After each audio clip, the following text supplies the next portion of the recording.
Exactly. And, there's been some backlash or some confusion over who does what. So the National Guard does not arrest immigrants. ICE agents, immigration enforcement does. But with all the talk of sending in the guards, a lot of people are asking if it's for crime or if it's to arrest illegal aliens. And so the governor, J.B. Pritzker, he spoke to MSNBC this weekend about the role of the National Guard and what they can and cannot do. Let's listen to that. They are not allowed to do law enforcement. They can come into the city, but they are restricted essentially to federal buildings, protecting federal buildings. If that's what they intend to do, that is legal. But they're not allowed to simply come into the neighborhoods and start, imposing their will. So Pritzker went on to say that ICE presence in Chicago is already surging, with local officials warning that as many as 300 agents may already be in the city. ICE and other federal teams are expected to operate out of a naval station called Great Lakes for about 30 days. Over the weekend, protesters gathered outside that base to protest the expected immigration crackdown. And switching gears to Washington, D.C., where Republicans are stepping up their crackdown on Washington, D.C. They're rolling out 14 new bills aimed at tightening federal control as part of President Trump's crime initiative on the nation's capital. But some of the proposals are drawing sharp criticism. Among the most controversial bills is one that would give Congress veto power over local laws by requiring every D.C. council bill to undergo a 60-day congressional review before it can take effect. Another would lower the age for juveniles to be tried as adults from 16 to 14 for violent crimes. And a third would repeal the Incarceration Reduction Act, which currently allows people convicted of serious crimes as minors to request lighter sentences after serving at least 15 years. Now, local leaders in D.C. are calling this a power grab. They say that the crime in D.C. has already dropped by 50% over the last 2 years. D.C. Attorney General Brian Schwab, he is suing the Trump administration over the National Guard deployment. He's arguing that the federal government is policing the city without local consent. And over the weekend, thousands of protesters, they took to the streets in D.C. to rally against Trump's federal crackdowns. The demonstration was called We Are All D.C. It was aimed at sending a clear message that residents won't tolerate what they see as a militarized takeover. Meanwhile, that guard deployment that began on August 11th, it has been extended to November 30th. So that is quite a while for them to be in Washington, D.C., guys. All right. Well, thank you, Mimi. All right. Well, coming up at 7, if your electric bill keeps climbing, we'll show you what may be behind the spike. That's at 7. All right. Everybody else, get it off your chest. 800-585-1051. If you need to vent, phone lines are wide open. Again, 800-585-1051. Get it off your chest. Call us up right now. It's The Breakfast Club. Good morning. The Breakfast Club. This is your time to get it off your chest. Keep calling. 800-585-1051. We want to hear from you on The Breakfast Club. Hello, who's this? Hey, this is T. Hey, good morning. Good morning. Can you take us off Bluetooth? I'm sorry. Can you hear me better? That's better. What's the matter, man? Why you sound like something's bothering you? It's not bothering me. I'm just trying to figure out what's going on. Me and my boyfriend, his mother watches our baby in the morning or whatever, which is a blessing because we ain't got to pay for daycare. But we got in a big argument. He made a comment that, his family does more for the baby than my side of the family during the argument. And that's because I got emancipated when I was 14. So my family's really here or there. Nevertheless, now it makes me feel weird when I drop my baby off in the morning to his mom's because I really don't know that conversation that's been behind closed doors. He loves me. We have a great relationship. Literally, she's the best ever. We've never had a problem. We've been together 2 years plus now. So it's just weird now dropping my baby off in the morning because it's I don't know if I should have that, conversation with her or if I should let him. Yes, you should. Yes. Listen, I'm realizing about humans, we don't know how to communicate. You know what I'm saying? We don't know how to tell people simply, hey, that hurt my feelings, and then have a conversation about it. But was the argument with the grandmama or was it with the It don't matter who it was with. No, it was with my boyfriend, and he made a comment that his mom, or his side of the family does more. And I don't think she feels like that. So have the conversation with your boyfriend. With your boyfriend, not with grandma. Grandma might not even know. Grandma not going to take it off for her grandchild. My point is, communication is important. We don't know how to communicate. I was watching the Young Thug Banks interview this week, And it just reconfirmed what I've always thought. We don't know how to simply tell somebody, hey, you hurt my feelings, and then have a conversation about it. Talk to your boyfriend. Yeah. It's just that simple. It's really that simple. Yeah. Well, Okay. good luck, and don't feel anyway. That grandma not gonna care about what's going on with her grandchild. Yeah. All righty, Tell mama. your boyfriend he hurt your Guys, feelings and have a conversation about it.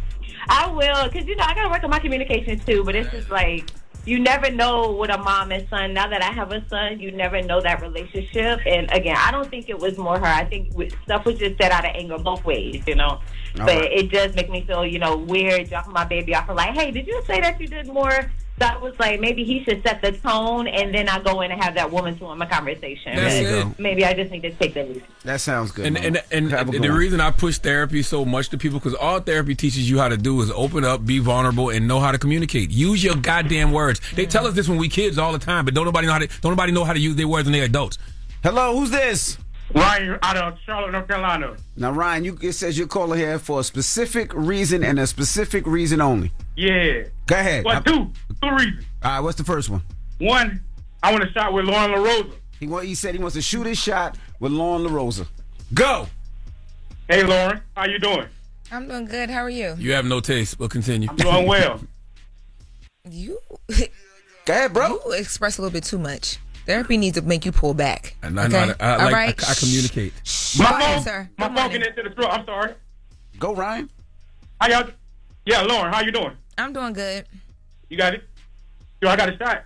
A shot at what? She don't even know you. You don't even say nothing. How you You. doing? Can I take you out one next time you in Charlotte? This, that, and the other. Like you.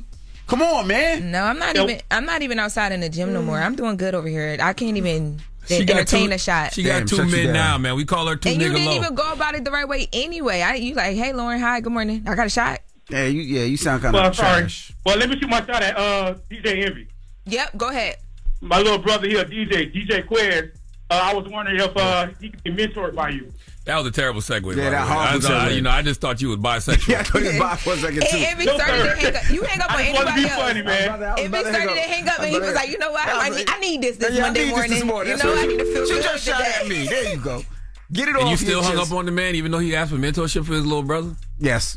Get it off I your don't chest. know why people support you. 800-585-1051. If you That need to makes vent, no sense. hit us up now. It's The Breakfast Club. Good morning. The Breakfast Club. Ray. Yo, Charlamagne, Envy, what up? Are we live? This is your time to get it off your chest. I got an indoor pool, an outdoor pool. We want to hear from you on The Breakfast Club. We can get on the phone right now. He'll tell you what it is. We live? Hello, who's this? Hello? Me? Hey, good morning. Get it off your chest. Crap. This is Z in Florida. I am just getting off my chest. I broke up with my boyfriend over the weekend. I found out he was cheating on me with this ugly stripper with brown teeth. Like, it was crazy. But I lowered my standards to be with that man. Completely, went against my type. And if I'm going to deal with the same type anyway, I'm going back to my tall, darker handsome. So you're a stripper and he cheated with you with another stripper? No, I'm not a stripper. Oh, okay. No, he cheated with a stripper. I found out about the stripper over the weekend. And her teeth are brown. What her body look like though? You shut see, up, you ain't man. telling us what them cheeks Trash. look like. Trash. And that's what made it worse. It was bad built, horribly built. It was. I had to go. I didn't even argue with the man. I just took all my stuff in the middle of the night and left. What's her Instagram? Because Shut up, you might be a little bit jaded. You need to let us judge whether or not she's trash or not. What's her I Instagram? don't have her Instagram. I give you my Instagram, but I don't have her Instagram. But I'm not interested in seeing you. You got cheated on. I want to see. I'm sorry, Mama. I want to see what he cheated with. Well, I'm sorry you had to go through What that, is your Mama. Instagram though? Trust me, not even worse than she trash. What's your Instagram? Let me look. What's your Instagram? My Instagram is pineapple_Zoya. Joya? ZOYA. Oh, let's see. It's not coming up. Yeah, for me either.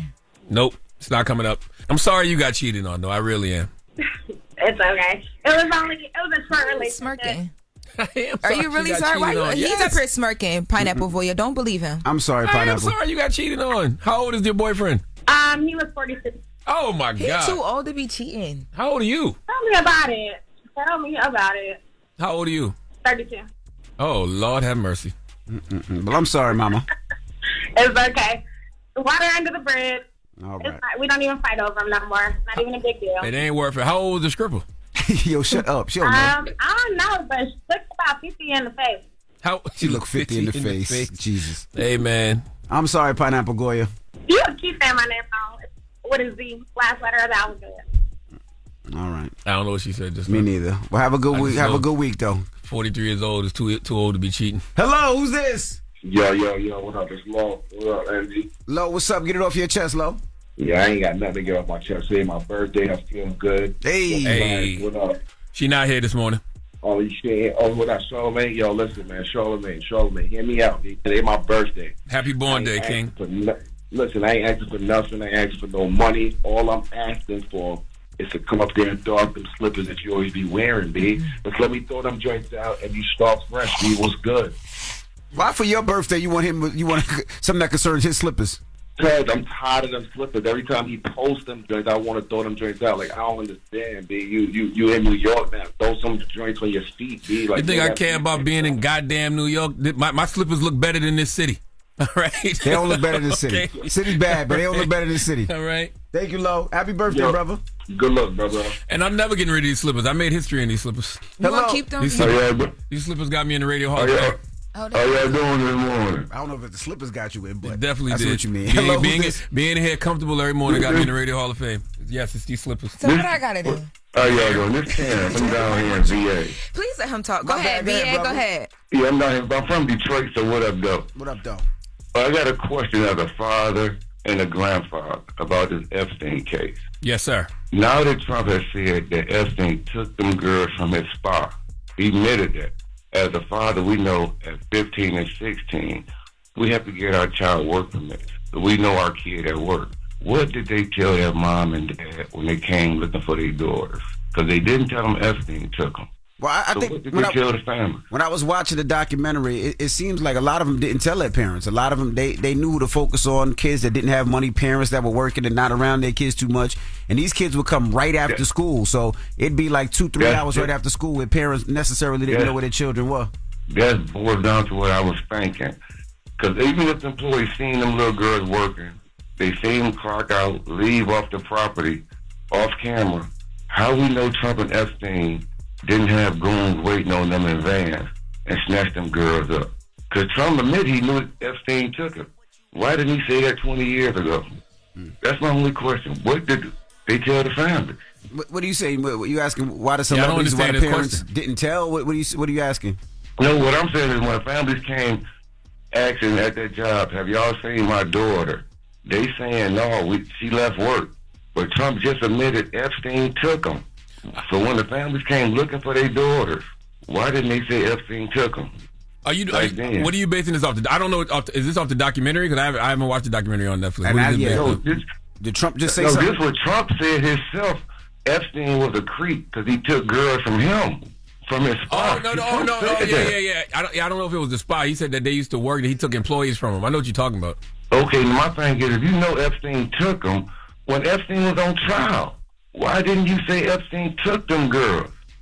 I don't think he said that he was taking them for the He was taking point his employees away. of sexual. Yeah, he just said he was taking employees. He said he said it was over his spa workers at Mar-a-Lago. He said he kicked them out of his club for hiring workers away from Mar-a-Lago. He didn't say that they were sex workers. Yeah, he didn't say they were underage. He just said they were taking his workers, taking his employees. Oh, okay. They need to look into that. And one last thing, look at that video when Trump and Epstein standing there with them girls dancing in front of them. Look at them girls' faces. Them girls 15 and 16 years old, man. All right, brother. Just look at that when you get a chance. Yeah, I'm pretty sure that was established already. Thank you, brother. Yes. Get it off your chest. 800-585-1051. Now, we got the latest with Loren. We do. We are going to get into the Young Thug interview.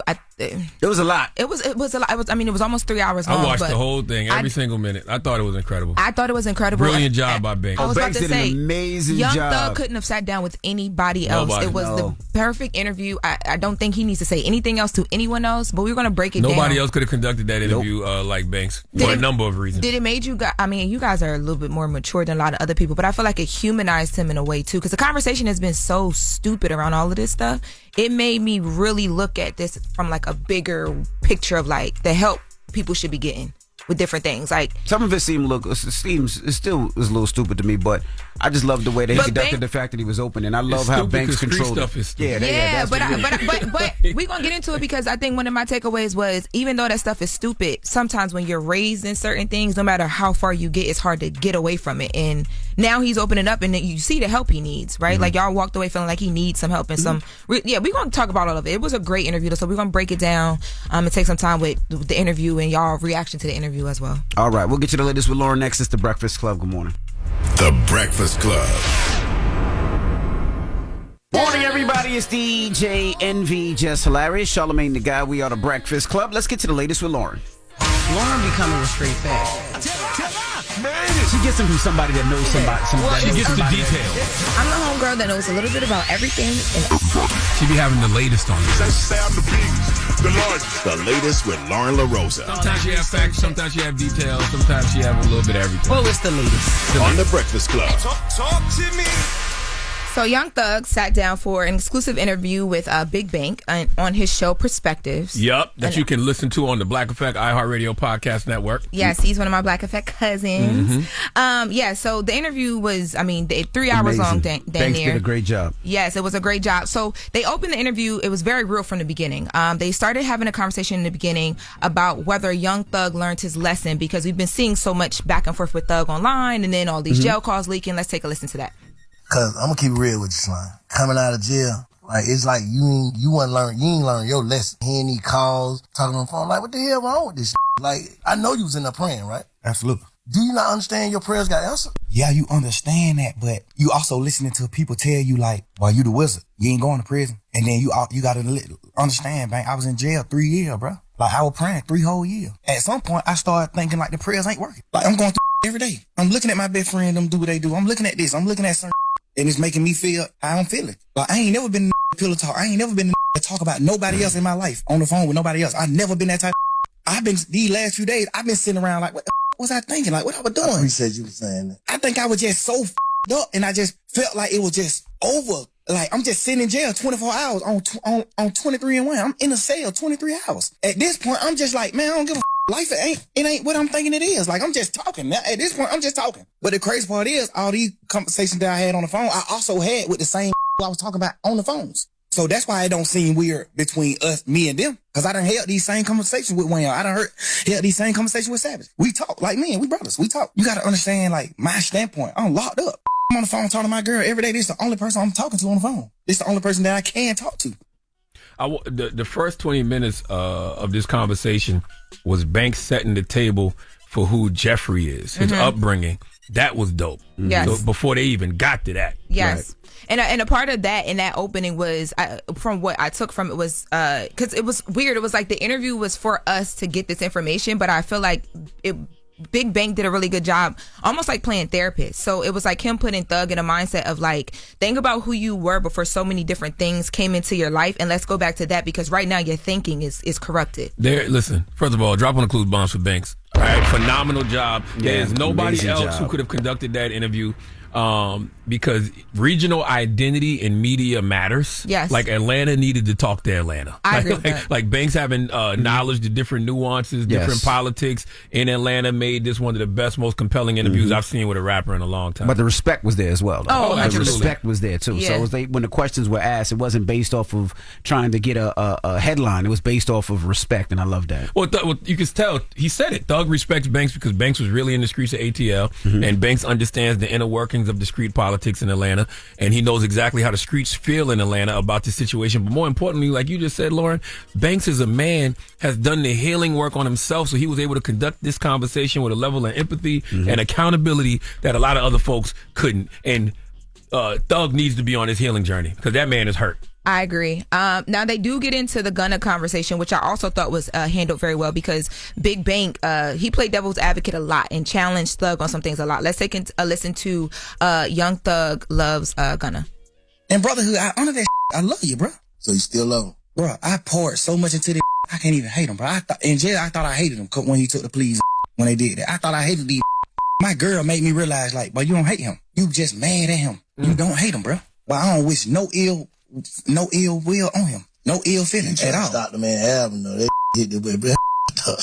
Because I was just angry. But it seemed like nobody understanding why I'm angry. Bro, all the I did for this, like, what are you talking about, bro?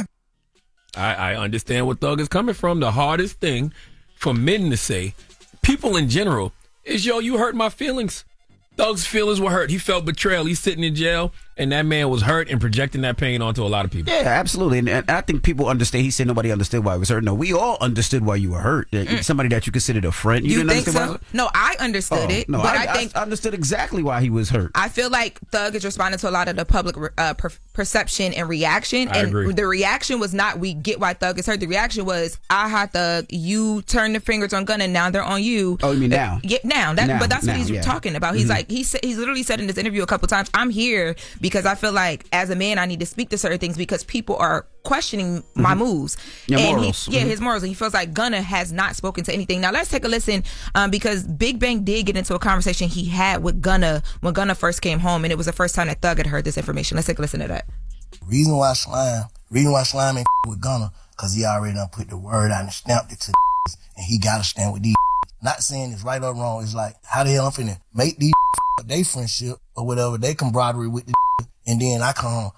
And then I talked to Gunna when he first got out of jail. I was trying to get an interview with him. He was like, man, I ain't worried about none of these saying. I know my brother in that box up. I was just in that mine ain't right. Whatever. I don't give a via telling these.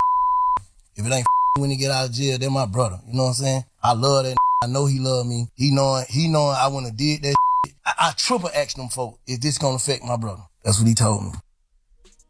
Listen, he should use this opportunity to forgive Gunna because I'm listening to the convo, as I was listening to the convo with Banks, it seems like, Thug has I hate calling him Thug. Jeff has a lot of understanding towards everyone else and why they cop pleas. But, with Gunna, he took it a lot more personal.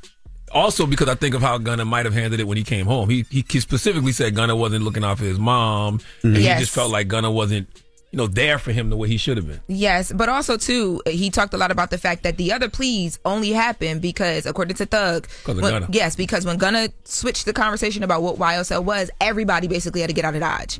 So it would have more weight on it. That was that conversation when he said, yes, ma'am, when he was like, is YSL a gang? Yes. Ma'am. Yes. And if you guys remember when all of that was happening back then, it was like one after the other, like one plea after the other. Right. But Young Thug broke it down and said, well, Gunna's plea happened first, and they just basically had to do that. They were trying to. The narrative that YSL was a gang wasn't what they wanted. Yeah. Correct. But he said Gunna was the first to confirmed say it. Yes, that it was a gang. And you would have thought that the attorneys were having conversations. He said they were to a certain extent, but Gunna was like on an island by himself. Now, in the next hour, because there's just a little bit more I want to get to, because we've been having also a lot of conversations about how Atlanta is in shambles right now, right? Mm-hmm. They seem so divided, and we don't know Atlanta to be that. I think Big Bank did a really good job also of having a real OG conversation with Thug about why all this needs to stop and how we move on. So we're going to button it up with that at the top of the next hour when we come back. Great job, Banks, man. Yeah, amazing. Phenomenal. Amazing job. I think also, too, we got to remember, Thug signed in 2012, 2013. I'm a Stoner came out in 2014. So the fact that we still having these street conversations 5 years later, 10 years later, that's the problem. We have to that's the problem. We have to get to a place where we get out the streets. Like when we say the streets is whack, the streets is corny, right? Because it leads to nowhere. Well, they tried to have that. Big Bank tried to have that conversation, and that's just not Atlanta. No, that's everywhere. They had that conversation, and I thought they had it very well. But I'm just telling you, the hardest thing for men to say to other men is, "You hurt my feelings." Straight up. Once you say that, once you tell somebody, "Yo, you hurt my feelings," then y'all can have a real honest conversation about that. That's all therapy teaches you how to do, is to open up, be vulnerable, and communicate. You don't know how to communicate. Well, we'll get to it some more next hour now. When we come back, we got front page news, and then Ben Shapiro will be joining us. He's the co-founder of the Daily Wire. So don't move. It's the Breakfast Club. Good morning. Morning, everybody. It's DJ NV, Jess Hilarious, Charlamagne the Guy. We are the Breakfast Club. Let's get back in some front page news. Start off with some quick sports. Now, yesterday, the Commanders beat the Giants 21-6. Jaguars beat the Panthers 26-10. I don't like how you just be breezing past the Giants got their ass busted yesterday. Yeah, you say it real fast in the beginning to try to throw people off. I don't like that. We lost. Because, when the Cowboys lose, you be in here cheering. And I told y'all the Giants going to suck. By the way, God bless Sierra. Sierra, I told you your prayers wasn't going to work for the Giants. When she was here, I told her that. She was only one game. Good yesterday, too. I wonder if she was nervous. It's only one game. The Bills beat the Ravens 41-40. Packers beat the Lions 27-13.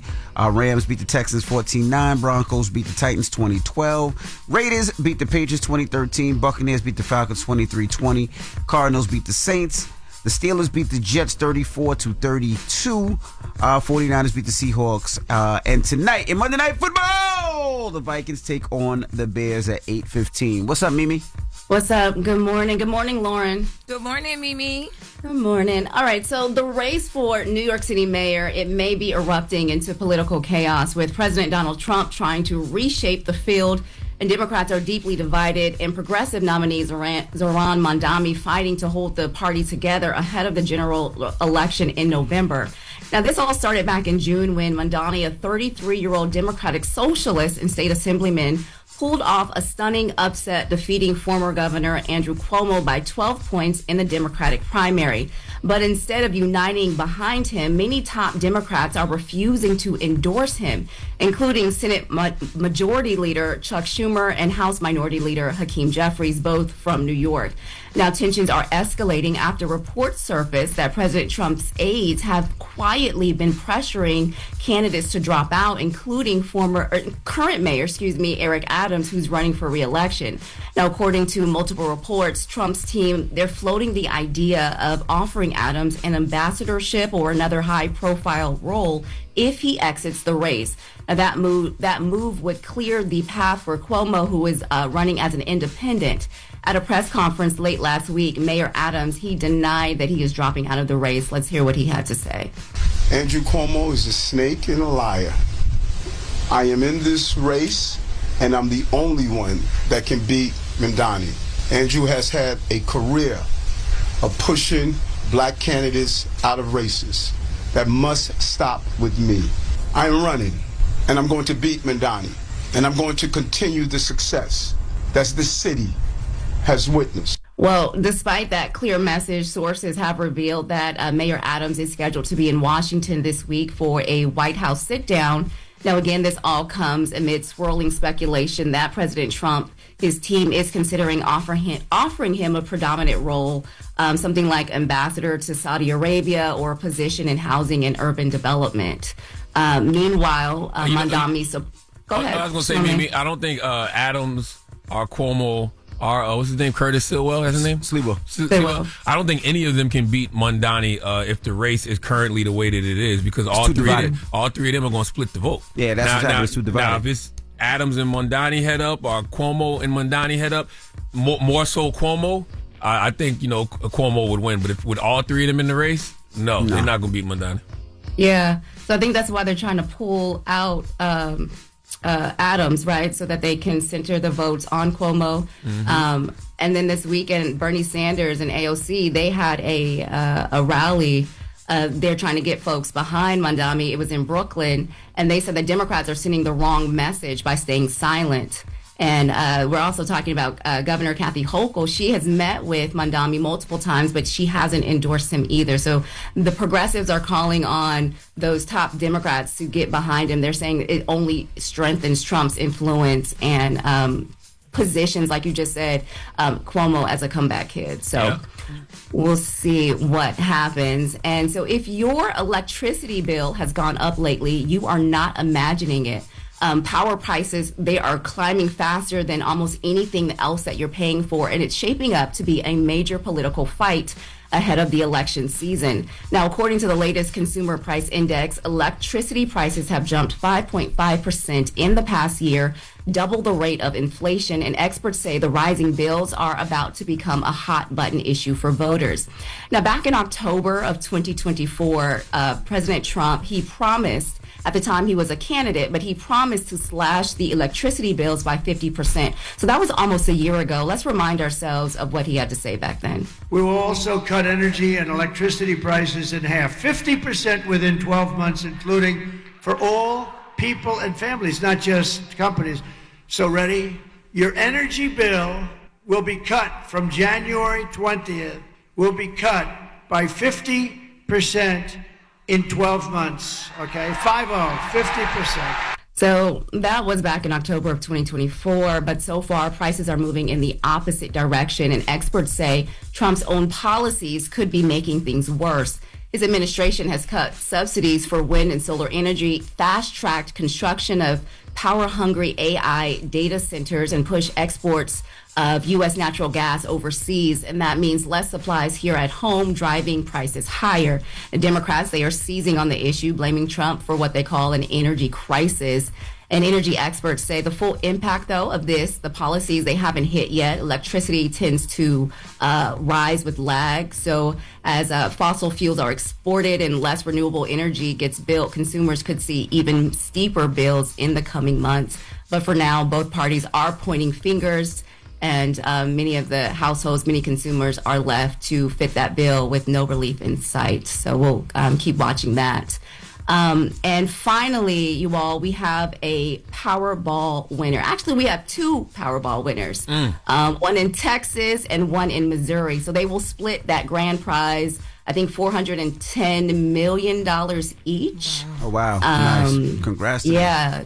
So the ticket in Texas was sold about 25 miles out of Kerr County. Now, if you remember, Kerr County was that place where they had that massive flooding back in July where 120 people passed away. So each person, though, like I said, will take away $410 million. And if you're hoping for a big press conference with everyone carrying their checks, don't hold your breath, because both in Texas and in Missouri, you can remain anonymous. Very smart individuals. That's right. Very smart individuals. God bless them. I hope that they remain anonymous and they understand financial literacy and they live some very fruitful lives. Because, people be going crazy after they win those big lotteries like that. They sure do. So, well, that's your front page news. I am Mimi Brown. Follow me on social at Mimi Brown TV. And for more coverage, follow the Black Information Network or download the free iHeartRadio app. And, of course, visit BINnews.com. Thank you, Mimi. Thank you. Now, when we come back, Ben Shapiro will be joining us. He's the co-founder of The Daily Wire. He has a new book, Lions and Scavengers, The True Story of America. We'll talk to him next. It's The Breakfast Club. Good morning. The Breakfast Club. Everybody, it's DJ NV, Jess Hilarious, Charlamagne the Guy. We are the Breakfast Club. Loren LoRosa is here as well, and we got a special guest in the building. Yes, indeed. We have Ben Shapiro. Welcome. Hey, thanks for having me. I appreciate it. How you feeling? Yeah, doing okay. Doing all right? Yeah, thank God. Ben's got a new book out, Lions and Scavengers, The True Story of America. Very interesting read. You define the lion as people who uphold biblical values, individual responsibility, and moral duty. Yes. And you contrast them with scavengers who you say demand entitlement, blame systemic oppression, and lack purpose. Expound on that. Sure. So I think the basic division is not a right-left division. In the book, I actually tried really hard not to turn it into a right-left division because I don't think that it actually is.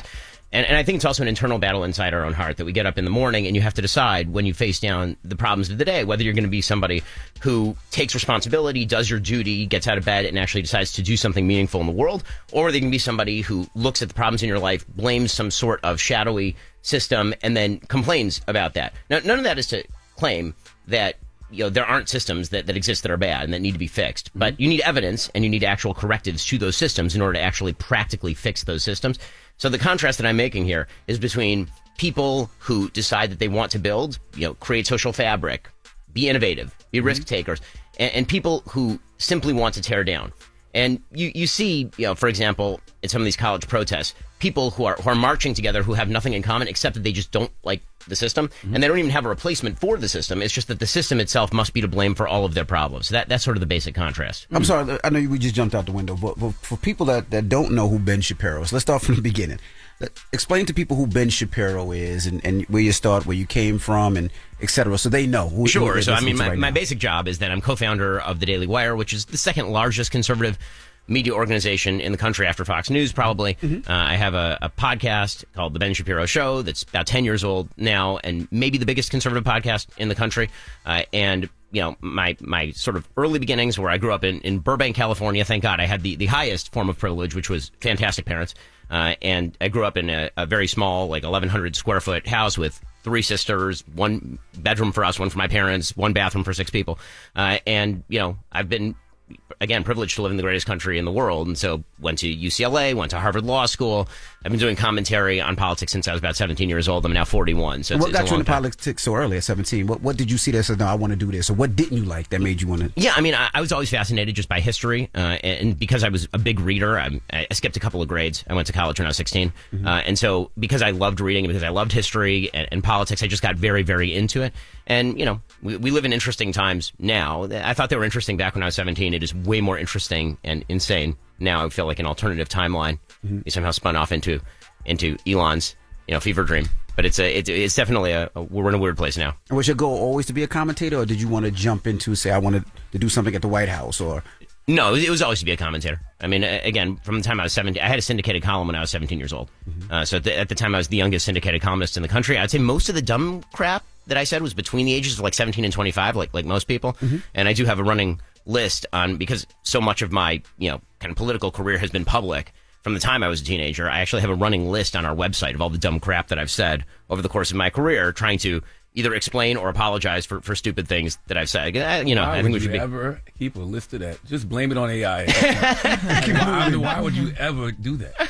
I think it's the honest way to go, right? I mean, better do that. Otherwise, somebody uncovers it and uses it against you. So you may as well. I agree with that, but you know what? I always had a saying: "Live your truth, so nobody uses your truth against you." And I call it the Eminem and 8 Mile theory, because at the end of 8 Mile, Eminem said everything about himself that his opponent could say about him. They're still going to use it against you regardless. I mean, that's definitely true. Yeah. But so there are certain statements where I'm like, yeah, no, I meant that when I wrote that in 19.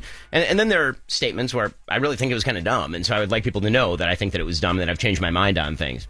What's the biggest one you think? Let's see. There's a column that I wrote about civilian casualties when I was 19 years old that was poorly articulated at best, talking about how the U.S. Army should basically not take consideration of civilian casualties, because I would rather, protect American soldiers than worry too much about civilian casualties. It wasn't articulated in that way. I think the general principle of that is still, true, that when you're looking at American soldiers, obviously you have to value their lives, and you have to make sure that they can actually engage in wars in ways that protect them, because obviously we're American and our interest in America is protecting America. But it was very poorly articulated. So that'd be a big one. Do you feel that way about the Israel-Gaza war? Sure. Okay. I mean, yes. I mean, Israel, again, I know a lot of people over in Israel, obviously. And I know a lot of soldiers who've been gravely wounded going house to house in a conflict where you clearly... know people in Israel? I know, shocker, right? Who'd believe it? What was the giveaway? Yeah, exactly. But you believe that, so you understand why people are upset about what Israel is doing? I mean, I certainly understand that conflict is incredibly ugly, and when you look at pictures, particularly drone pictures of wrecked areas, then it's very... Kids being killed. I mean, any conflict... Casual civilians, as you just said. I mean, yes, although I will say, obviously, that I believe that Israel has been as meticulous as any army in history in terms of its tactics in urban warfare. And the numbers bear this out. And again, I know people who've had their legs blown off going specifically house to house when Israel had complete air superiority. If Israel just didn't care about civilian casualties, they would have leveled the place October 8th. And they did not. Right? They've been going house to house. They've been moving populations. Obviously, all of this is ugly. There's no such thing as a pretty war, particularly in an urban environment. And could things be done differently, or should they be done differently? In case-by-case situations, I'm sure, yes. I mean, again, war is very ugly. But this sort of large-scale accusations that have been made that Israel doesn't care about civilians, or that Israel has been attempting a genocide, that's just factually untrue.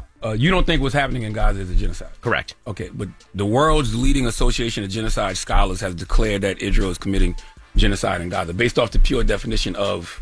Well, it's not actually, if you read their actual study, it's not based on the quote-unquote pure definition of genocide. They don't actually even define genocide in the document. And they basically went out to their membership, but they didn't go out to the entire membership. They went out to a generic membership. It is very easy to join the International Association of Genocide Scholars. In fact, there were several people yesterday who just signed up and were immediately admitted, even though they have no actual background in genocide. The question is not whether some sort of coterie of people who call themselves experts in an issue are quote-unquote experts on the issue. The question is whether the definition is met. The definition of genocide is not met in Gaza by any stretch of the imagination, and you can cite to me, a group that I hadn't heard of until 2 seconds ago, and nobody had heard of until 2 seconds ago, that voted in a particular way. That doesn't make a difference definitionally. So what is a genocide to you? A genocide is the attempt to forcibly destroy an entire population, which is not what has happened. So it's not the attacks on like the personal facilities needed for like survival, like healthcare and educational institutions. Well, again, Israel has shipped in more humanitarian aid into the Gaza Strip than literally any army to a population that supports the enemy in literally all of human history. They've been shipping in about 4,400 calories per day per person into the Gaza Strip in the middle of a war in which the enemy is holding actual Israeli hostages underground who, as we've seen from some of the pictures, are actually starving. Again, none of this is to claim that the war is pretty or meticulous or anodyne, because it isn't. It's really, really, really ugly. But over the course of this war, about 3% of the Gazan population has been killed or wounded. If you're going to look at an actual genocide, obviously the prototypical case being the Holocaust, you're looking at 50% of the entire Jewish population in Europe destroyed. If you're looking at other attempted genocides, say the genocides in Rwanda, you're talking about extraordinarily high percentages of the population that are wiped out. You certainly are not seeing procedures that require 4 layers of actual legal authority in order to do a drone strike. I've actually seen the tape of them doing this in Israel. They actually, if they spot from the air a terrorist who's going into a particular civilian area, you have to take like a full minute where the pilot on the drone calls up the legal authority, who then calls up the higher legal authority to get clearance for the actual drone strike, and they will call off the drone strike if they believe that the military target is too costly in terms of civilian casualties. I mean, Hamas knows this, which is why they're hiding among civilians. In fact, the best proof that this is not, in fact, a purposeful genocide is the fact that Hamas is hiding behind civilians. The reason you hide behind civilians is because you know your enemy doesn't want to kill civilians. Right? If you believe that your enemy doesn't care about killing civilians, you wouldn't hide among civilians. That wouldn't be a defense mechanism. Do you think Israel needs a regime change? Israel's a democracy. They've had, I think, 5 elections in the last 4 years. There probably will be election again in March. I do not think that Israel would be conducting this war very differently if there were somebody else in power. And I actually know every Israeli prime minister for the last 10 years, including the ones who are on the opposite side. People like Yair Lapid, who's on the opposite side, or Naftali Bennett, who's on the opposite side. We're still kicking it with Ben Shapiro, the co-founder of the Daily Wire. And you believe in banning abortions, right? I'm pro-life, yes. Even in cases of incest and rape? Yes. Why? Because this is a sort of a fundamental definitional question. If you believe life begins at conception, then regardless of the source of the life, it now has an independent interest in life. So that is not to minimize the tremendous evil of rape or incest. I believe rapists should be executed, frankly, or chemically castrated at best. But that's sort of a different question from the independent source of life, and whether this, again, it gets back to definitions. And this conversation tends to be either you're on one side of that or the other. If you don't believe life begins at conception, then obviously you believe abortion is acceptable in a wide variety of circumstances. If you believe it's an independent life deserving of protection, then you believe it's an independent life deserving of protection. Lauren, what do you think about that? That's a woman. I think that a woman should be able to choose to do what she wants to do wherever she decides to do it. I believe that women should be able to abort babies if they want to, if they feel like that's what they need to do. Do you have a time limit on that, out of curiosity? I mean, I think it should happen earlier on if it were me making a decision for myself, but I think it's up to the woman and what she's personally experiencing and what she personally went through. I really think it's a per person thing. That's why I think it's crazy when you have like these structures and these like people who are not in that situation making the decision for the woman of what you can and can't do, because it's very like per person. My situation might be different than another woman who's sitting next to me. Right. So again, this is sort of the definitional issue that we're talking about, because you're talking about what a woman should be allowed to do, and what I'm talking about is the definition of personhood of the separate person inside the woman. I think that what I'd push on is why do you personally believe that a woman should have an abortion earlier? I think from personal experience, I've been in a situation. I just think emotionally and mentally, it's less that you think about, but it does depend on how you think of when the life is formed, or should be looked at as like a life that you. Right. So that yeah. I think is the big question, and that's where the disconnect is. But what I'm saying is that's always going to be different for each person. But I don't think that the subjective definition of life is how we define life. Meaning that you being uncomfortable with a woman having an abortion in the 9th month, you're saying that just because you're uncomfortable with it, that doesn't mean that you should stop a woman from doing that. My point is that life has a definition. Right? We all agree, for example, that a 1-month-old baby should not be drowned. Right? We all agree on that. And that's not up to the personal... Should not be drowned. You shouldn't take a baby and drown in a bathtub. Right? And the question is, well, why?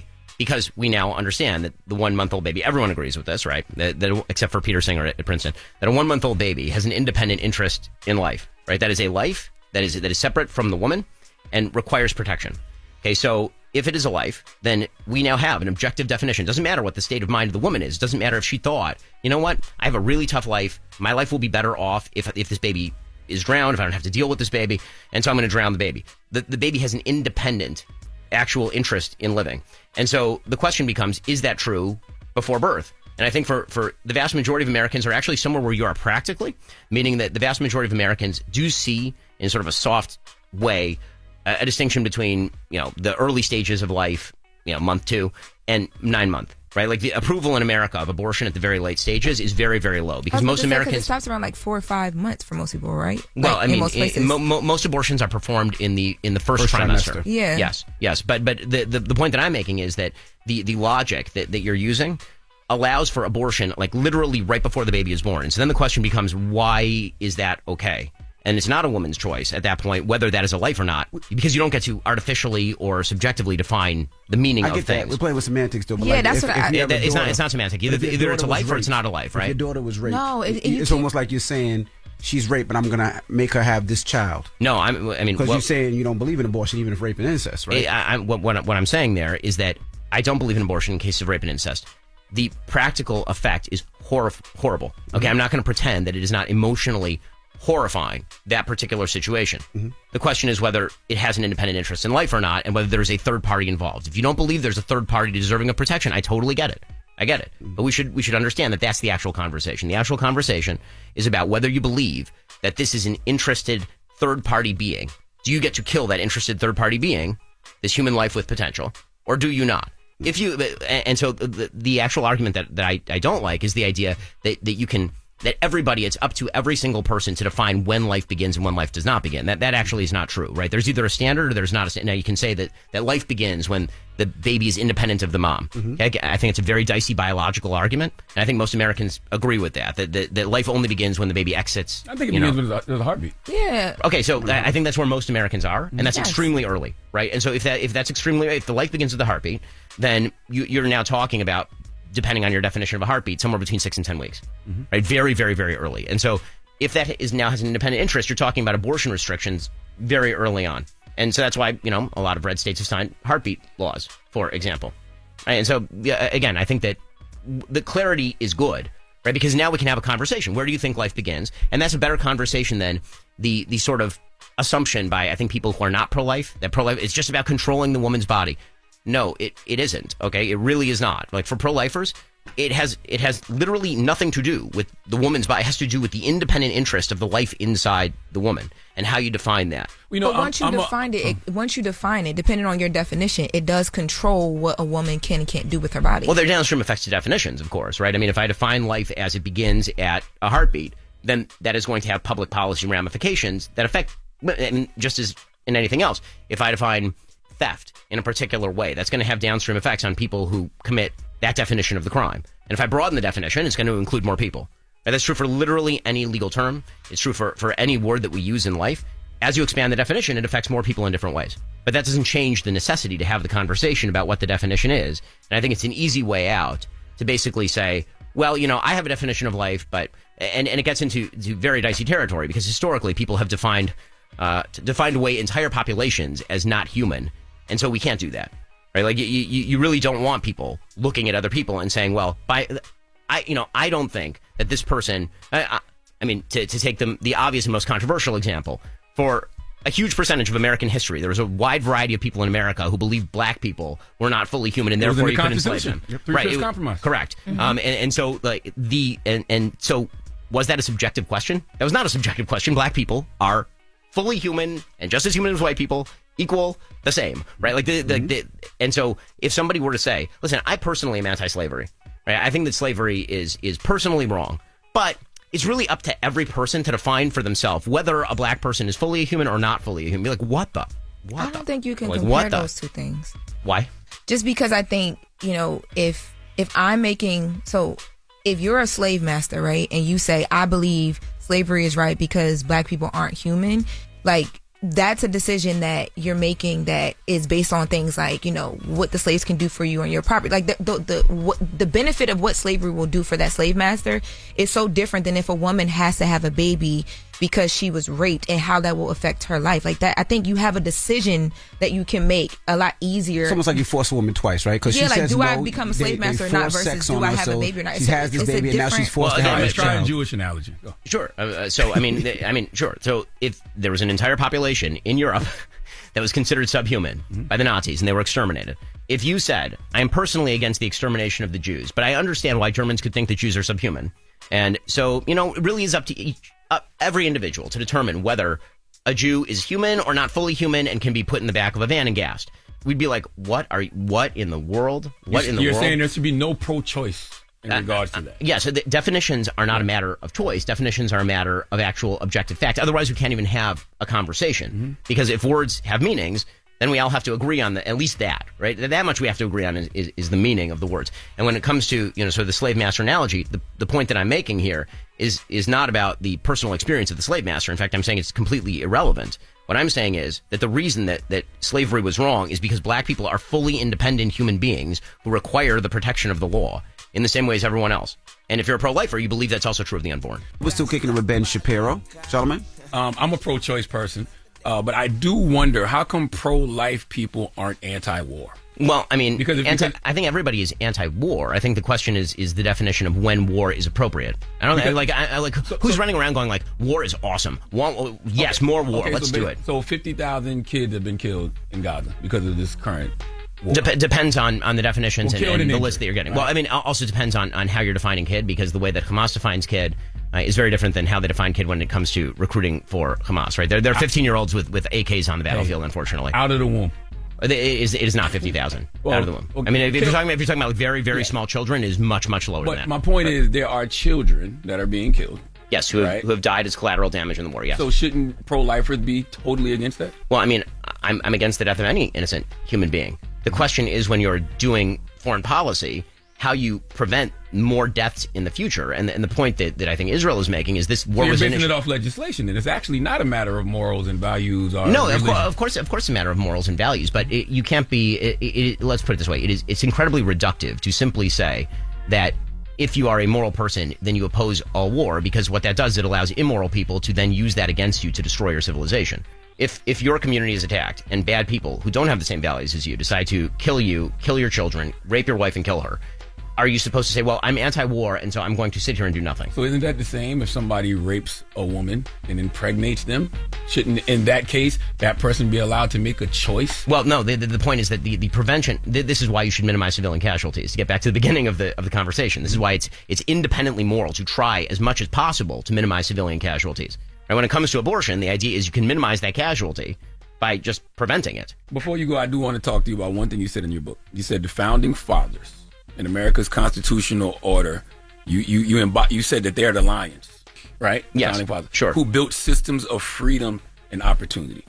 We talked about the Three-Fifths Compromise, Ben. Yes. So everybody wasn't free when those things like the Constitution were. 100%. And so to pretend that the systems were not deeply flawed and that we didn't have to fight a gigantic civil war that killed hundreds of thousands of Americans 80 years afterward would be obviously historically inaccurate. Mm-hmm. But the point is that the systems that they were designing provide the framework for that freedom. Right? This is the argument that Frederick Douglass makes in his speech on July 4th, right? Is that July 4th isn't for black Americans, but it should be, right? It should be for black Americans. That's why that speech is so wonderful, is because what he's saying is that the promises the founding fathers made were not fulfilled, which again is the same thing that MLK says, right? Is that he's not throwing out the systems. He's saying the system is good, but it's flawed. Let's fix the system. That is a lion thing.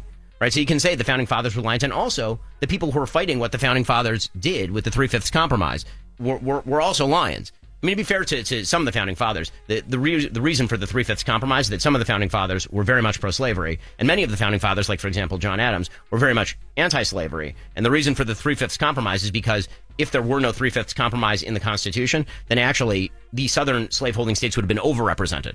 Mm-hmm. Right, John Adams and others said if the southern states are going to treat black people as not citizens, they shouldn't be citizens for purposes of apportionment, or you're going to get overrepresented in Congress. That's the historical reason for the Three-Fifths Compromise. But again, it is good evidence that yes, slavery was accepted at the time, not just in America, obviously everywhere. It was still legal in the British Empire. The United States, abolishes slavery in 1863 under the Emancipation Proclamation. But there are many countries that continue to hold slaves today. And so I think the story of America, to pretend that it's not flawed, is wrong. Also, I think that, again, as with any binary, it's too simplistic. There are lions who do scavenger-like things. There are scavengers who do lion-like things. I think we're all a combination of both those things. We should try to be as lion-like as possible in our lives and in our politics. And we'll stumble and we'll fall and we'll fail and we'll fall into envy and we'll do terrible things to one another. But the more that we can act like lions as opposed to scavengers, the better we and the country will be. Lauren, got a question, Lauren. Lauren had a question. Yeah, I had completely, maybe not completely different topic, but Candace Owens, she was here when she said that you couldn't fire her from Daily Wire. There was a video circulating of him calling me a disgrace and a faux professional or whatever it was. And I decided to choose peace. And then when I chose peace, he responded to the peace with not peace. So why wouldn't he just fire you? Well, as I explained on Tucker Carlson's show, Ben doesn't have the power to fire me. That would happen here on the Breakfast Club. So, and I saw everything that happened after, and you guys said that you guys were going separate ways. She said she was finally free. Did she quit because you told her to quit? Or was she fired? Really get into this. For legal reasons, I will say that it's talking openly about this is kind of a problem. I will say that Candace and I have obviously quite significant political disagreements, and as the founder of a company that is dedicated to certain propositions, we have many people who I would not hire, and I would not hire Candace Owens today. Well, what about free speech? My boy Andrew Schultz, he said that he said if you're not about free speech when you fired Candace, then you are just a propaganda machine for Israel. Oh, well, with all respect to Andrew Schultz, that's a dumbass thing to say, and the reason that's a dumbass thing to say is because I've noticed that Candace is doing quite well for herself. She is. Right, and so I've not called for her to be deplatformed. I've not called for her to be prosecuted. I am not under no obligation to pay people from my pocketbook who are espousing beliefs that I find antithetical to my own. You don't have to hire you don't have to hire Nick Fuentes or David Duke to come be a host at the Breakfast Club. That is not a violation of free speech. It's true. There's been the word anti-Semite has been thrown around Candace Owens a lot. Do you feel like she's anti-Semitic? I will say that some of the things that she says would, to me, certainly fall in that category. I try not to use that terminology, and the reason I try not to use that terminology is I don't think that it's useful. I think that the term has been emptied of sort of all of its content in the same way that Americans are now used to, I think, everyone being called racist, and so they stopped actually paying attention to racism in many ways, which is, I think, quite bad. I want to avoid doing the same thing here. So what's the solution, Ben? When you talk about inequality and civic inclusion, what's the solution? We've talked about a lot. Are we just selling books? Are we just promoting podcasts? What's the solution? So I think that the solution on a personal level is go to church, get married before you have babies, get a job, find the ways in your life that you can make your life personally better, engage with your community, find policies that you think are going to be best for your community, and push for those things on the local level predominantly. I think the other thing is that, and I don't want it to sound self-serving, but I'm I'm grateful to you for having the conversation with people on the other side of the aisle. I think that is really important. I think it's going away, and I think the only way for there for what I call in the book a pride of lions is for people who believe in personal responsibility and duty and basic American ideals to get together and hash all this stuff out, because we do have more in common than we do with people who want to destroy the civilization. And I think that really needs to be strengthened in a pretty significant way. But you have to actually listen to what a person is saying and not get caught up in all the buzzwords. One of my favorite episodes of Bill Maher in recent times was when you was on there with my guy Bakari Sellers. Yes. I thought that was Bakari and Bakari's awesome. Mm-hmm. Yeah, I mean, again, I think Bakari's great, and we totally disagree on an enormous number of things, but it's a productive conversation. Mm-hmm. All right, well, pick up the book right now. It's out Lions right now. and Scavengers, The True Story of America and Her Critics, Ben Shapiro. That's right. Thank you for joining us this morning. And thanks so much for having me. I appreciate it. It's Ben Shapiro. It's the Breakfast Club. Good morning. Story. All right, well, let's get to the latest with Lauren. Lauren becoming a straight fact. She gets them from somebody that knows somebody. She gets the details. I'm the homegirl that knows a little bit about everything. She be having the latest on this. The latest with Loren LoRosa. Sometimes she have facts, sometimes she have details, sometimes she have a little bit of everything. Well, it's the latest. On the Breakfast Club. Talk to me. All right, so gonna go back to the Young Thug interview really quickly, because I do want to talk about kind of how they ended the interview, which was a moving forward conversation. So there's been a lot of conversation on Young Thug and him not releasing music and where is the music, and he actually got into why we haven't heard music from him. Let's take a listen to Young Thug getting emotional. You just played some hard ass now. Why that not? What's thinking about?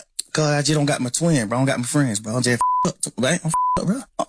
Who I be with every day, I don't got them no more, bro. I'm up, bro. And I ain't lose no to a tragic. Now I lost betrayal, bro. You signing that one piece of paper, signing your initials on this one piece of paper could get me a life sentence, man. Like what? Come on, bro. I get a life sentence all this piece of paper you signed, bro. Just cause you trying to get home fast, or you just trying to get to a, or you just doing certain things, bro. And you already done betrayed before, bro. A piece of paper on that, a piece of paper in all this. Man, bro, we brothers. Ain't no in the world making me go get Gunna. No, bro. Damn. And at this point in the interview, he's literally in tears as he's like, he says that was the first time where it hit him that he was actually hurt. The hardest thing for men to admit, just people in general, is that somebody hurt their feelings. And it's very hard for men to admit that. And he admitted it in that interview. And he said he wants the conversation. He clearly just wants the conversation. He wants to hear from Gunna why Gunna did what he did. Yes. And I guarantee you if they had that conversation, even though he said in the interview, hell no, he wouldn't forgive him. I bet you he would. Forgive him, and because I think when I listen to this conversation, I feel like he's kind of already began forgiving Gunna for the conversation. There's a point in the conversation where he straight up tells Bank, hell no. Yes, because Bank says, I know you want to forgive Gunna, and Stell goes, hell no, I don't. And he also says he doesn't want to talk to him, and then he says, I want to hear what he has to say. So he's going back and forth because obviously he still cares for him. And my point is, if you can get on a platform and say you still care for this person, you've already started thinking through why they did what they did, and that's a part of moving toward forgiving somebody. I think it's two different sides. So I think it's what he feels and what he thinks he's supposed to feel, right? Yeah, it's a battle. Because what Gunna said was, when he spoke to Banks, he says, if he knew, when Gunna spoke to Banks, he said that if he knew that it would affect him, because he asked, would this affect Thug in any way? And they said no. But I think, my personal opinion, if Gunna knew it would affect Thug like this, I don't think Gunna would have went that well. I don't think Gunna would have did it. Because Gunna, I don't think he did it on purpose to hurt him. I think he was just saying, look, this is what I'm saying. I'm not pointing no fingers. I'm not saying nobody did anything. But that's what Banks said. That's what 21 said. They all said, I don't feel like he did just to hurt you. He was. I think he was wrong, but I don't think his intention was to hurt. I don't even know if he was wrong. I have no idea. Okay, I just know that I can understand where Thug is coming from. But when he called the label a gang and they're trying to say it's not a gang, that's hurtful. Yes. All I'm saying is the hardest thing for men to say is, "Hey, man, you hurt my feelings." And they can all have a conversation about it because Thug seemed very. I hate calling that man Thug. That's his name. That's his rap name. His rap name is Young Thug. The hardest thing for men to do is to say, "Hey, you hurt my feelings," and he just felt a sense of betrayal. And they should just have the conversation. But because he's very forgiving for everybody else. He seems to understand why everybody else did what they did. But even the people who think did wrong, like that. But because he's saying Thug started off. But if the tables were turned and I'm in jail and I'm locked up and I'm trying to say that my record label is not a gang and my artist, my second in command, somebody I help goes against basically what I'm saying and says it is, I would feel away too. Well, in this conversation, you guys are talking about them possibly moving on and sitting down and having a conversation. Big Bank did a really good job of trying to direct the conversation of where Thug needs to be now. So let's listen to Young Thug in Bank on how we move on. How do we stop giving a about what goes on in the real street? Talk to him, Bank. To some people, we talking about is ignorant. To some people, yeah. To some people, but not where we from. We try to uphold some.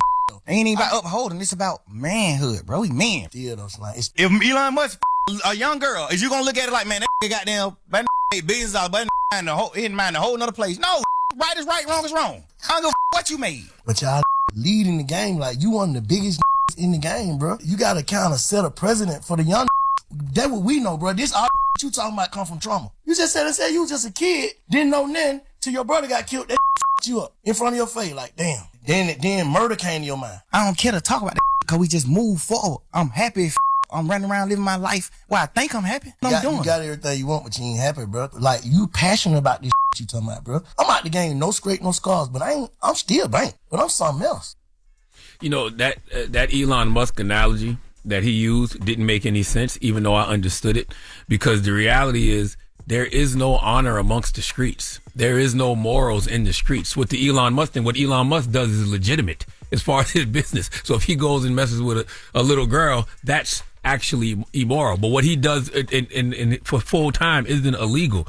The streets are all illegal. It's all foul. It's all messed up. So when a person, goes and snitches or whatever, there's no honor amongst the streets. But if you're in the streets, that's not how you're living your life. That is true. I don't care. Just because you think it's right doesn't mean it is. It's supposed to be a code when you're in the streets, right? When you play the street games, you play with street rules. That's the thing. You're not from the streets, so you don't look at it the way that other people do. I agree. You can't compare that to what Elon Musk does. No, Elon Musk makes that analogy was bad. But the way that they rock in the streets is a certain way, that a code, quote unquote, that they live by. by. I don't live by that code. I am not a criminal. I've never sold crack. I never wanted to. But if they are in those streets and they do those things the street way, he looks at a certain moral, a certain code. And if you break that, they look at each other differently. You ever heard the story of the scorpion and the frog? I don't care.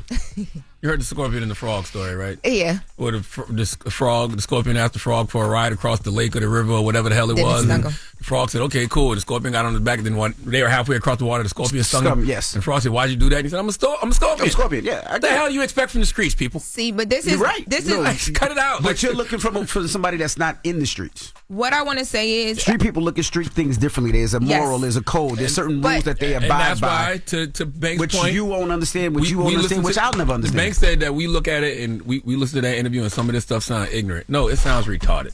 Okay. All right, that's how it sounds. Sounds stupid. Okay. Well, I'm glad that the Aiden Ross stream that Thug was going to do was canceled. I think that he should take a break and just sit in what is happening with the conversation he just had. And that would have been a pointless... Get to the music. That would have been a pointless and get to figure out his life. Banks and that was great. Had the perfect conversation. Of Banks, course. there is nobody that could have done that interview better than Banks. But you can't do that interview and say you want to move on and things want to change, and then you did the interview a couple days after the interview, you put Gunna a rat, Yak a rat, Woody a rat, that this actually, one rat, no, that a rat, because they said they dropped that, they it was did the interview first. Well, I mean, but I feel like his thought process after the interview, the song had to be done. They were done around the same time. So you got to give... They taped this interview last week. Yeah, last week. Yeah, but I thought you said that they were supposed to drop the song with the interview. I thought they did. Yeah, they did, but Envy is saying he did the song after the interview. No, but basically I'm saying he taped it last week, and if he wanted it over last week, he wouldn't have put that song out. It's probably it was probably the backlash and him hearing himself what made him say, you know what, I'm done with this. True, that's the point. And all the calls that's been released and about all that, you know what I mean? I thought it was a phenomenal conversation. I hope that this is the beginning of a healing journey for Jeffrey. Yes, putting a button on it, I do as well. Next hour, we are going to have some conversations about some men and some women who have been able to move away from some things and now are being honored because the 2025 NBA Hall of Fame went down over the weekend. Yeah, and we are going to get into all of that good stuff next hour. All right, Charlamagne, who are you giving that donkey to? You know, I don't want to kink shame. But there's a man named Arce. He needs to come to the front of the congregation. He has a fetish for feet, which Envy can relate to because Envy once had a OnlyFans page just for his feet. They told me tell you put it back live. I told you that, right? They was tweeting me telling me not have one. But continue on. We'll get to it next. It's the Breakfast Club. Good morning. Make sure you tell them to watch out for Florida, man. The craziest people in America come from the Bronx and all of Florida. Yes, you are a donkey. A Florida man attacked an ATM for a very strange reason. It gave him too much money. Florida man is arrested after deputies say he rigged the door to his home in an attempt to electrocute his pregnant wife. Police arrested an Orlando man for attacking a flamingo. It's the Breakfast Club, bitches. Donkey of the day with Charlamagne the God. I don't know why y'all keep letting him get y'all like this. It's not me, Duval. It's Florida. Okay, Donkey of the day for Monday, September 8th goes to a 28-year-old man named Arce. Now, Arce is from Florida, ladies and gentlemen. And what does your Uncle Charla always say about the great state of Florida? Say it with me. The craziest people in America come from the Bronx and all of Florida, and today is no exception. Now, I am a proud member of the Whore Hive. Drop on the clues bombs for the Whore Hive. Okay? Salute to Decisions, Mandy and Weezy. Make sure you pick up their New York Times best-selling book, No Holds Barred. Available everywhere you buy books now. Because of them, I have learned over the years from them not to kink shame. Okay, we all have kinks. We all have things we enjoy that turn us on sexually. So I strive not to kink shame. I mean, every now and then you hear stories like Diddy rubbing another man's creamy Coco Loso on his nipples and you judge. But then there are stories like today. Arce and his love of feet. See, Arce loves feet. He loves feet so much that on a first date, his very first date, he asked his date to let him sniff her feet in used sneakers. How would you feel about that, Loren LoRosa? If a man asked you on your first date, can I sniff your feet? He'd be creep. You're a creep. Am I kink shaming for foot fetishes? No. Even though some people have a foot fetish so bad that they think the movie Happy Feet is a hardcore porno. Okay, men with foot fetishes really take the phrase, I worship the ground you walk on seriously because they will literally lick the sidewalk. They will lick a floor if some bare feet just walked across it. I know it sounds disgusting, but it's true. And if you think I'm playing about the extremes people like Arce will go through to sniff some feet, or more so, what will happen If he is denied access to said feet, then let's go to Local 10 News for the report, please. Strange, bizarre, and certainly something didn't smell right here. This guy asked to smell your feet? Yes, he did. What did he say? Well, initially we had met up because I was going to sell him my sneakers. She knew something didn't smell right when she met this guy, Almansi Sersel, at an Aventura hotel. When I got there, he just wanted to sniff my feet, and I didn't feel comfortable with that. I have to stop you there. What do you say when someone says, I want to sniff your feet? No. No, I mean, you could have my sneakers all you want. I mean, I don't care. I'm not wearing them. And, you know, they're just stinky old sneakers.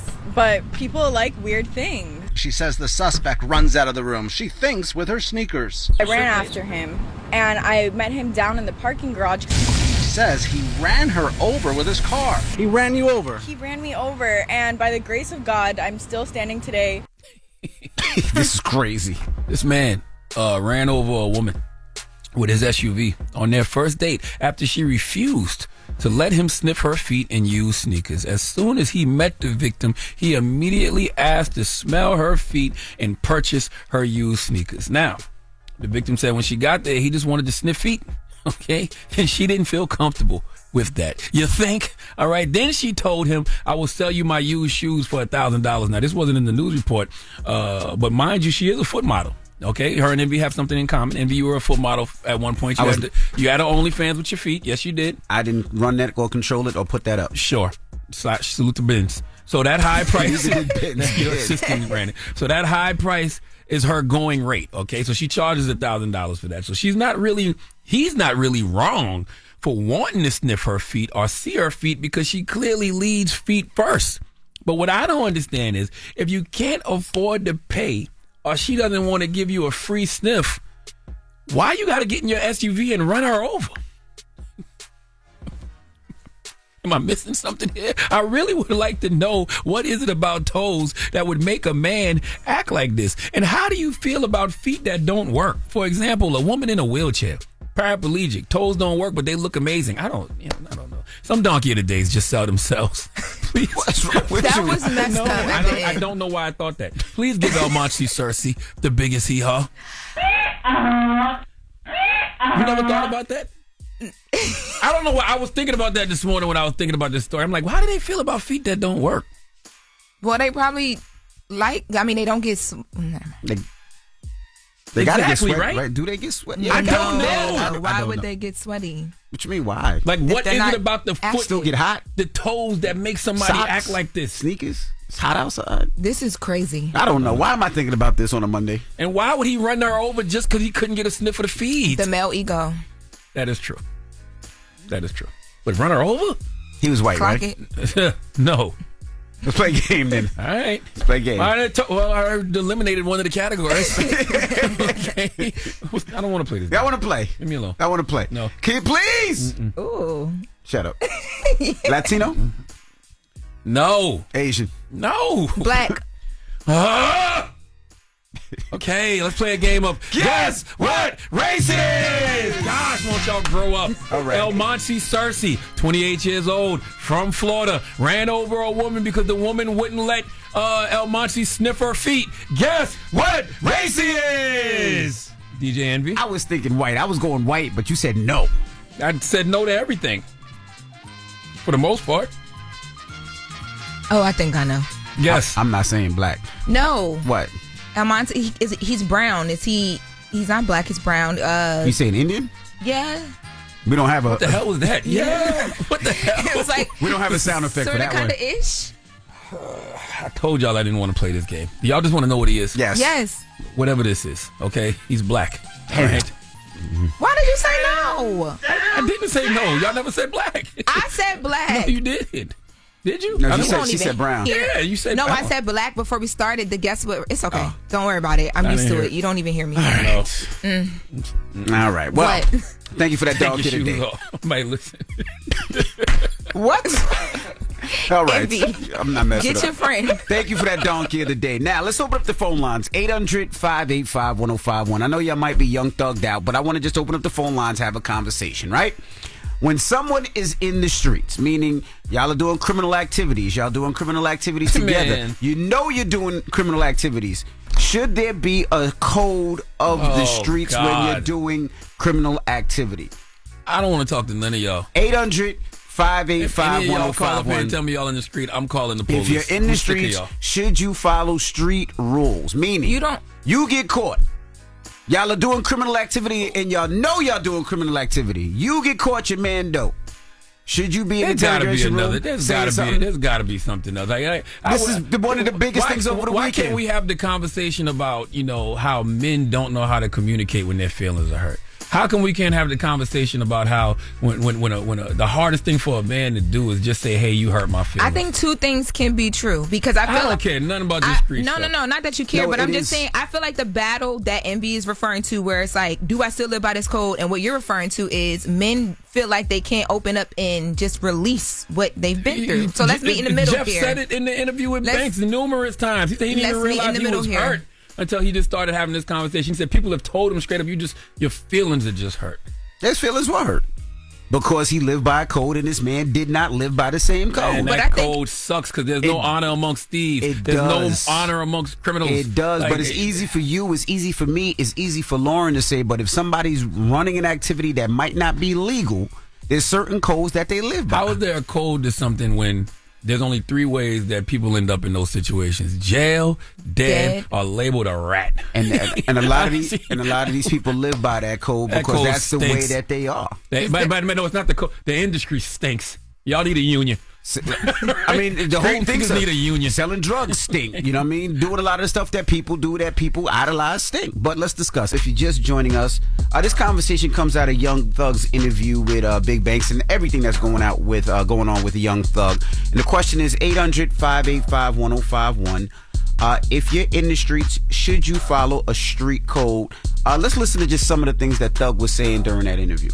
So you been reflecting? Hell yeah, and that's another thing I don't even want to do. That's why I don't even respect the phone call coming out, because all it do is make me think about when I was in jail, going through fighting for my life. All it do is make my girl think about those long ass conversations on the phone. We praying and we doing and hoping that I can get away from it and come out of it. This just like a fun moment in the memes on the internet and trying to just like tarnish my existence, but not knowing but this traumatizing the hell. This damn make me remember when I was in jail. This make me remember those dark ass days and moments I had, bro. This make my girl cry. She ain't even tripping about what we saying on the phone. We said whatever I say, I can say twice. I'm a grown man, so I ain't tripping on that part. I'm tripping on just like the world not knowing it. 800-585-1051. I'll ask you, Loren, what are your thoughts on it? What was the question again? Okay, never mind. I just don't want to. I really feel like Doug should be at the point where this is not his conversation. He is super rich, super famous, and what age do you tap out of all that? Even if that's how you were brought up. That's a different conversation, right? Because once you're out the streets, you should be out the streets, right? But I do feel like there has to be some type of moral, and I know it's moral and code, which is you're saying they're thieves, so it shouldn't be. They're doing things against the law. You want them to have a moral code for immoral actions? Yeah, I mean, there was always a moral code when people did street things. If you look back at the mobsters had a street code. There were certain laws and things that the illegal life stood by. Charlamagne, do you believe that kids and women should be off limits? Because that's a street code too. Yes. Yes or no? But nobody abides by that. Like there is no real code. The code is lip service. It's something people say that sounds good, but they don't actually live by. None of them do. But the point is, never have. But the point is that. And by the way, if there's such a code, where's the reward for those that keep it real? Ain't no reward. Where's the reward for those who don't snitch, who don't tell, who do everything right? I don't see no reward for them. They don't build no statues and no street. No, it's never. But you don't, because it's illegal activity, right? But there was more of a moral and more of a code, right? When I was growing up in New York, there was a moral and code. Gangsters messed with gangsters. They fought other people. If there was a problem in the club, they would tell people, hey, I need y'all to get out of there. They would not mess with kids and wives and mothers. There was a certain code that people stood by. You did not snitch because you did the illegal activity, and if you did, you looked down upon. What's happened in Atlanta is crazy because all those individuals decided to do illegal activity. Some of the biggest rats in the world have come from New York. Okay, and once again, when I'll say this one more time. Yeah, there's rats everywhere. There is no moral code for immoral activity. Okay, right? Like it's just not. like we can lie to each other and act like it is, but that's a contradiction. I mean, it is a moral code for illegal immoral activity. No, that you're doesn't right. make no sense. But there was always a thing like if me and you do something against the law and I get caught, if I pointed at you and you weren't getting caught, they didn't even know who you were, you would look down upon. That was just what it was. I'm with you, MV. All that stuff sounds good. It does. But that has not been the case. You end up in jail, dead, or labeled a rat. Right. And I don't even know why we're having this conversation. I'm 47 years old. I don't care. Yo, y'all heard what Doug said when Big Bang said he was 47? What He was like, damn, 47? That's what I'm saying. I was like, so are they. Hello, who's this? Hey, this is Tentacles from Newark, New Jersey. Tentacles. Not Yeah, I'm a testicles. DJ out of Newark, tentacles. New Jersey. What's to you, Tentacles? How are you? What's up, mama? I'm doing well. It's so good to be on the Breakfast Club. I love you guys. What's your thoughts? Listen, I feel like what's the point of becoming a millionaire to live by street code? Like, they become rappers and artists to get away from that life, and then they want to still live and die by the same code. It doesn't make sense. We watching people because we like them as entertainers and as artists. We don't care about no street code. We civilians. We just want to see them rap, make good music, laugh, and that's it. Yeah, you're right. But the sad thing is a lot of times we idolize these people because of who we think they are, right? You look at these kids idolize some of these rappers because these rappers appear to be gangster. They appear to be street. They appear to be hood. And these kids idolize that type of thing. You see it all the time with drill music, Chi-Town music, these kids idolize a lot of these people, which is a sad thing. But no, I agree. But it's like after a certain point, you got to leave that life behind you. You're right. You know, he's not a new rapper. He didn't just drop. Like, Thug been out. He been rich. Since It's 2014. time to leave that behind you. You're right. Hello, who's this? Hey, it's Chris out of Portsmouth, Virginia. Chris, what up? Take us off of Bluetooth, please, or speaker. I got you. How old are you, Chris? I'm 34. 34, okay. Talk to us about street code. What's your thoughts? You live by the code, you die by the code. You got. If y'all both doing something illegal, then y'all should set a rule like, we go down together. If not, you shouldn't be doing nothing illegal at all. Okay, thank you. Hey, I don't care. The streets is some BS. Y'all need to go learn a trade. Okay, go learn how to do some HVAC. Okay, some electrician, be an electrician, a welder. Right? No, I totally agree, and I hate to see when people are hustling at all, and especially when they're hustling in their older age, because like you said, there's only a couple of ways to get out of it: jail, dead, death, or you end up labeled a rat. In my 47 years of existence, I haven't seen no other option. And when people do hold it down, especially in black community don't get no rewards for keeping it real. Okay, none whatsoever. Y'all don't even get a party when y'all come home most of the time. Hello, who's this? This is Timmy Stillwater, Charlamagne. Peace, Timmy Stillwater. How are you, Timmy? sir? Talk to us. What's going on, bro? Yeah, man, I'm listening to your station every morning, man. Thank you, sir. We appreciate that, man. So, when it comes to the street, bro, like literally, already been to prison and stuff, and I did time for guys, and I kept my mouth shut, literally. And I'm out, and I've been free for years, but still, Can I it's ask you a always question? holding.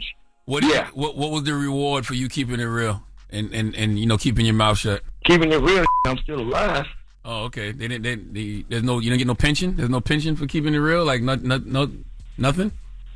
Nah, man, it depends, man. Cause like I say, man, I mean, it's like mafia. You know what I'm saying? If you're doing things out here and people know your family and stuff like that, and you doing crazy stuff, bro, like that stuff could venture off into, off on your family. Those mafia guys take care of theirs, though. Like when a person keeps their mouth closed and goes and does their time, they know that their mama's straight, they know that their family's straight. No, you're absolutely right. If you're just joining us, we open up the phone lines 800-585-1051. Now, this conversation comes from the Young Thug situation, and he, recently did an interview with Banks. Amazing interview, by the way. Very. And we're asking 800-585-1051. We're talking street code. If you are doing illegal activity, is there a code? Is there a code in the streets? We do know where the term "there's no honor amongst thieves." We know where that proverb comes from, right? Of course. It's when people are engaged in dishonest, immoral activities like drug dealing, like stealing, murder, whatever it is. And they'll point at you to save their own ass. That's Absolutely. right. They're already untrustworthy, and you will betray each other due to your own self-interest, greed, or desire for power. So I don't understand why you have a moral code for immoral activities. We have Carla on the line. Carla, good morning. Good morning, everybody. Good morning, Carla. Talk to us. What's your thoughts? Listen, about street code, ain't no street code with stupid people. My daddy always said the way not to get caught is to do it by yourself. Because there's always going to be one or two stupid people talking about something they did, and everybody going to get caught. So you got to think about who you're doing it with, first of all. Because I'm not taking the blame for nobody. Nobody. I get it. You right. Thank you, Mama. Hello, who's this? It's Dom. Dom, what's up? Talk to us. So my thing is, right, how do you expect somebody that lives their life breaking the law to follow some rules now? It's that simple, don't my make brother. sense to me. It don't make no sense. All right. They're a criminal. That's it. Right. Like that's But it. but it don't make sense to you. It don't make sense to me. It don't make sense to No, people it that don't make are- sense, period, are not NV. committing crimes. But No. for people that commit crimes and do illegal activity, they have a different way of looking at No, things. they don't. Thank you, Don. They think they do, but the reality is, when you look at all the different examples we have, it is what it is. Like, there is no honor amongst thieves. There cannot be a moral code for immoral activity. Crystal, good morning. Good morning. Talk to us, Crystal. What's your thoughts? I think that as a black woman, black men need a new code. I love what Charlamagne is saying. As black men, I love how we are having these conversations because we need to start healing our communities. And in order to heal our communities, we need to heal our families. That's right. In order to put together our families, we need to heal the black man. And we have the streets in our DNA, you know? So now we're starting to evolve, I feel like, as a race consciously. That's why we have so much mental stress, because I feel like melanated people hold the key to humanity in our soul. So I love it. Let's keep talking. Let's keep talking real, because a lot of people have bad advice. So when you have these podcasts, let's keep it 100 and let's keep having these conversations. So that's how I feel.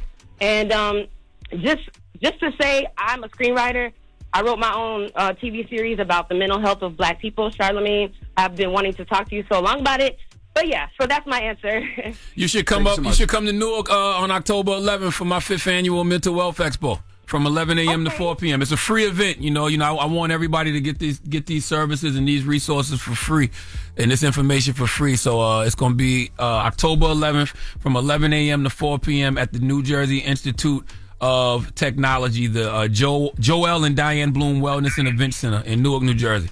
Oh, I'm definitely going to come. I'm going to get a babysitter and come because I feel like it's very important for us. Yeah, it's a free event, man. Everybody is welcome from 11 a.m. to 4 p.m. And that's the biggest takeaway from Banks and Thug's interview that I want people to get. Banks is the only person who could have had that convo. Banks, God preordained you for a time like this. He's the only person that could have had that convo because, number one, he's from Atlanta. He speaks the language. He's from the streets, but he's done the work on himself. He's done the work on himself. That's why there was a level of empathy as well as accountability in that interview that he was having with Thug, man. When he told Thug, like, you didn't humble yourself, man. I know you was in there praying, but you didn't come home humble. You ain't learned nothing while you was in there. He was like, you know, what does healing look like for you, brother? I'm listening to you and you hurt. Man, that was a very powerful conversation, man, for that reason. So that's the biggest takeaway I want folks to realize from that Banks and Thug interview. Healing is possible, and I hope that Thug, really gets on his healing journey and lets some of that hurt go. That's right. All right. Well, we got the latest with Loren coming up. What are we talking about? We do. We are going to get into the VMAs. Summer Walker got a new bae. The NBA Hall of Fame, 2025 Hall of Fame ceremony as well. We'll talk about. All right. We'll get to that next. It's The Breakfast Club. Good morning. The Breakfast Club. Morning, everybody. It's DJ NV, Jess Hilarious, Charlamagne the Guy. We are The Breakfast Club. Let's get to the latest with Loren. Loren becoming a straight fact. She gets them from somebody that knows somebody. She gets the details. I'm the homegirl that knows a little bit about everything. She be having the latest on you. The latest with Loren LoRosa. Sometimes she have facts, sometimes she have details, sometimes she have a little bit of everything. Well, it's the latest. On The Breakfast Club. Talk to me. The 2025 NBA Hall of Fame ceremony went down over the weekend. This is being called one of the most decorated classes in the Basketball Hall of Fame history. So they honored or inducted Carmelo Anthony, Dwight Howard, Sue Bird, Maya Moore, Sylvia Fowles, Billy Donovan, who is the former Chicago Bulls coach, Danny Crawford, former NBA ref, Mickey Arison, who is our Miami Heat managing general partner, and then they also honored the 2008 U.S. Olympic basketball team. So there were a bunch of speeches that went down, of course. Now, one of the speeches, well, let's start with Dwight Howard. Shaq was also on the stage when Dwight Howard gave his speech, so it was good to see them two together. Let's take a listen to Dwight Howard. Stan Van Gundy, I don't know if you're here. Is it here? There you go. Oh, man. Y'all know I got to do it later, but hey, Stan, I just want to say because of you, I am in the Hall of Fame. And as I said before, there is no Dwight Howard without Stan Van Gundy. You taught me what it means to stay ready. I still remember in the playoffs, you had us doing plays for guys that never even got in the game. And I remember you saying, listen, you never know. You never know. I mean, listen. But you was right, Stan. In basketball and in life, you got to stay ready. Y'all look crazy. All right, that's the last one, Stan. There's something about NBA Hall of Fame ceremonies that are just better than every other sports league. Like, I love watching the NBA Hall of Fame speeches. Mm-hmm. Is it because? Well, never mind. I was gonna say because I feel like the NBA players are like bigger celebrities, and their journeys are bigger and echoed more. Maybe. Yeah, absolutely. I can see that. Like, maybe it's the emotional investment we have in the NBA, because like you said, like, you know, we usually see these guys in high school, and we see them in college, and we see them in the NBA, and we, you know, you're talking about 13, 14, 15 years of just watching different people try to overcome, you know, different struggles in the league. Yeah. Well, when you're talking about overcoming struggles, Carmelo Anthony gave a very emotional speech. Incredible. Very incredible speech. Let's take a listen to Carmelo Anthony. To every father, you are more than your mistakes. You are more than what this world has to reduce you to. Being present, being real, being vulnerable, that's strength. Raising children in this world is revolutionary. I didn't just want to be a basketball player. I wanted to be a model of redemption, of accountability, of love. My kids saved me. They gave me a reason to move past ego, past noise, past criticism. They reminded me that legacy isn't what you leave behind, it's what you lift up. To Mama Love, to my mother, Mary Anthony. You taught me that love is action, that sacrifice is quiet, that faith is louder than fear. My mother was the first one to show me what sacrifice looks like. No spotlight, no praise, just love in its purest form. You're the reason I'm standing here, Ma. The sacrifices you made, the tears you held back, the strength you showed, I felt it every time I laced up my sneakers. You are my hero. That's dope. Yeah. Carmelo Anthony's speech was incredible. Dropping the clues bombs for Carmelo Anthony. Yes, it was. The thing I liked about Carmelo's speech, especially, he talked about everyone along his way who shaped him as a person, who shaped him as a player. He even spoke on his, you know, father who passed away when he was 2. Everybody who helped him along his journey, who inspired him. I was waiting for him to speak on Lala, though. He didn't mention Lala. He didn't say her name specifically, but he did say he mentioned the mother of women in his life, and mother of his kids, and the aunts who have to come in. I didn't hear him say mother of the kids. Well, he said to the mothers of the kids, like basically the women who have to come in and like help raise the kids while you're doing your thing, is what I got from it. But he did not say her name specifically, and she was not there. Well, I know she's filming her group chat show. Yeah, but I will say, and maybe this is me in a pop. Yeah, she wasn't there. This is me in a pop culture sense.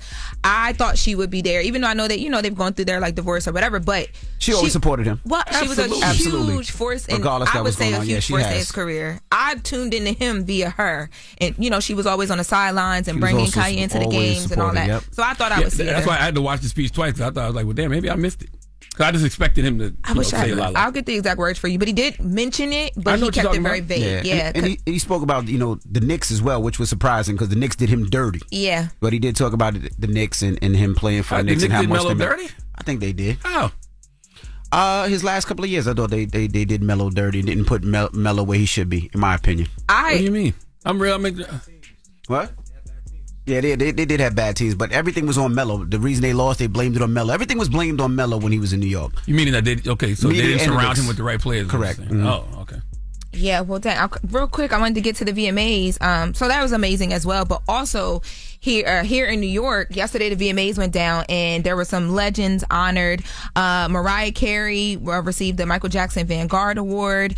Busta Rhymes, and that was her first VMA, which I thought was crazy. Who's that? Mariah Carey, yes. She received a VMA. Busta Rhymes received the first ever Rock the Bells Visionary Award, and he said it took them 35 years for him to get a trophy, which I also thought was crazy as well, especially for his videos and what he's done for Exactly. videos, revolutionized videos. Absolutely. Yes, but I just wanted to show them some love. I don't know if we have time to play any of the speeches. Salute at this Busta. point. Yeah, we do. Let's take a listen to Busta Rhymes. Al, thank you for being my hero, one of my greatest inspirations. The reason I wrote my first rhyme, LL Cool J. Y'all know I usually do these long speeches. I'm not gonna do one today. But next time y'all take 35 years to give me one of these, y'all gonna let me talk as long as I want. But let me get straight to it. Sierra, I love you. Yo Gotti, salute. Mona Scott Young, thank you for being the mother of my career. I want to thank my mother. I want to thank my father. Rest in peace, Dad. All praises due to the Most High. God is the greatest. I want to thank my beautiful children. I want to thank DJ Scratch.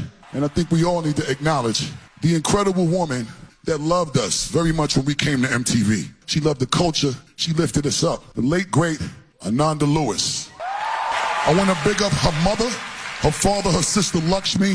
I want to big up Marvette Brito. Thank y'all so much, man. Dropping the clues bombs for Busta. Salute to Busta. Did they do anything for Ananda at all? No, That's they did crazy. not. That was what we got. That was in tribute to her, and there were a lot of people that were upset. They felt like there should have been more of a tribute to Ananda Absolutely. during the ceremony. So it was, great that Busta Rhymes took the time for her because we didn't see it anywhere else. Now, as we wrap up, I just want to mention some people that hit the carpet. We saw Glorilla. Gunna also hit the carpet. He also debuted an Under Armour commercial, and he had a whole commercial during the VMAs. But Summer Walker hit the carpet with a new boo. It's this older white gentleman. She was feeding him on the carpet. There was like They even kissed each other. Yes, and I thought, I'm like, all of y'all wilding now that y'all think Dr. Umar down, man. Y'all would have never done that. But 2 months ago. no, okay? because the school going through the trouble. You know She what I'm popped saying? out with the older You white think man. you could just do that because Dr. Umar having a little downslide right now? Listen. What would Dr. Umar say? I am totally against it. She got a song called F My Type, so I thought this was just like, a little promo Publicity. for the song. Yeah, so I hit a little source close, and I'm like, is this a joke or is this real? Mm-hmm. And they're like, no, this is her date. She's really dating him. She's having fun, exploring new options. They met through a mutual friend a few weeks ago, but she's going full sugar daddy from here on out. well, she she's is happy. done with her type. That is what I was told. She's happy. She's happy. If she want worms, God bless her. Jesus. Who are we to get in the way of her getting worms? All right. Well, that is the latest with Lauren. Maybe she'll end up in the will. Okay. All right. All right. People's Choice mixes up next. It's the Breakfast Club. Good morning. You're checking out the Breakfast Club. Morning, everybody. It's DJ Envy, Jess Hilarious, Charlamagne the Guy. We are the Breakfast Club. Salute to Lorenz Tate, man. Lorenz Tate turns 50 today, so happy birthday to that brother, damn. Lorenz Salute Tate. to Lorenz Tate, man. God damn, you like 3 years away. Yeah, that's what I'm saying. But Lorenz look amazing for 50 Yes, years he old. does. He do. Shout out to the I hope Tate you brothers, still there. man. I will. I take care of myself. And Slim Thug. Salute to Thugger. How old is Thug? Thug got to be maybe, that's a good question. Probably 47, 48. Let's see. Let's check right fast. Slim Thug is 45. Oh, okay. Slim Thug is 45, so salute to Slim Proud Thug. of y'all. Y'all getting up there. Y'all were moistured. You be sleeping even after your gigs. Envy, Charlamagne, you ain't growing no more, but you still have big, tall man energy. I'm really proud of y'all. Yeah, I mean, your hair has, your hair's not growing anymore, but it has the energy, like it's still flourishing. Wow. Oh, baby, You know what my I mean? hair grows all the time. No, it don't, because that's why only this Don't- part shakes. Don't When you- deflect your when you issues do- on me. When you do The like this, Bobby when this part bobbing, shakes. the Bob. Right here, just as flat as mine. Right here. Wow. Right here where them All edges right. lay, Oh just my as God. flat as All mine. right. Salute to Ben Shapiro for joining us. He's the co-founder of the Daily Wire. He stopped through earlier this morning. Yes, he has a new book out called Lions and Scavengers, The True Story of America. So it's an interesting read. Whether you agree or disagree with Ben Shapiro's opinions, it is an interesting read. That's right. Delaware State University. I will be there tomorrow, Tuesday, September 10th. I'll be on campus because I am the keynote speaker at the convocation ceremony, which is so fire. Like, that is the ceremony. Congratulations. Thank you. That's a ceremony that welcomes the entire student body to a successful year, and it sets the tone and motivates the students to, do all the things they need to do to get through their year. So I am so honored to have been asked to come. You graduated? Yes, I graduated. Don't play with me. I was there on a full academic scholarship for most of my time. Yes, so don't play with me. Yeah, so I'll be on campus. I'll also be broadcasting tomorrow. I'll be doing the show from Delaware State University. Yep. So I'll see you guys at the convocation ceremony. And yeah, congratulations to the new class coming in, making their marks on the world. The best HBCU in the world, Envy. Charlamagne, you ain't graduate from nowhere. Salute to South Carolina State University. You know what I'm saying? It don't matter. My mother's alma mater at South Carolina State University. You better claim what's closest to you. That's all you got. Noise. And I have a endowment scholarship at South Carolina State University. I give out scholarships every year to South Carolina State University. They played the University of South Carolina this weekend, which was very interesting. Me and my wife were down there for the game. So my wife is an alumni of the University of South Carolina, but she also was a cheerleader. Mm-hmm. So, we a Gamecock household. Mm-hmm. But then they play in South Carolina State. That's my mama's alma mater. That's, I got an honorary degree from there. So I was just rooting for South Carolina this weekend. Okay, all right. Yes. Did you go to that chicken spot you was dying to go to? Oh, yes, I did. Drop on the clues bomb for Bernard. That backyard dining experience. He ain't even fried chicken, though. He fried fish. Let me tell you something. If you get an opportunity to go to Bernard and experience his backyard dining experience, do it. That was like top 2 fried pieces of fish I ever had in my life. And I come from a fried fish family now. My Uncle Harris know how to fry some good fish. My mother know how to fry some good fish. My daddy Cowboy fry some good fish. That man, Bernard, and he only 25 years old. So, but the way he seasons it, and he has this like special hot honey sauce he puts on it, it was so crispy but yet tender to where you biting into the bones. You didn't even realize like the bones were even kind of edible. And he fried a croaker and he fried red snapper. Oh my God. Drop on the clues bomb to Bernard. Bernard, yeah, man. Bernard hitting. It looks just as good as it does on Instagram. I was trying to find an article. Did you see that the event that you did at the library, it broke like an attendance record? Oh, at the International African American Museum? Yes, it broke I got an alert for you. It broke an attendance record. Oh, I heard about that. Yeah, that was fire. Congratulations on that. Yeah, salute to everybody who people out. Yeah, salute to everybody who attended the International African American Museum when myself and Black Effect sponsored it on Labor Day. Dope. I think they said that like 2,000 plus people, so that was an amazing thing, man. Well, you got a positive note? Yes, the positive note is simply this, and it comes from the Banks and Thugs conversation, because I keep telling y'all, man, the hardest thing for men to do is just express that somebody hurt your feelings. I just feel like that comes from trauma, and I want y'all to know that trauma is a fact of life, but it does not, however, have to be a life sentence. And I also want y'all to know, for everybody getting on their healing journey, recovery is a process, okay? It takes time, it takes patience, and it's going to take everything you've got. So I wish you all well on your healing journeys. We'll see you tomorrow. Breakfast Club, bitches! Y'all finished or y'all done?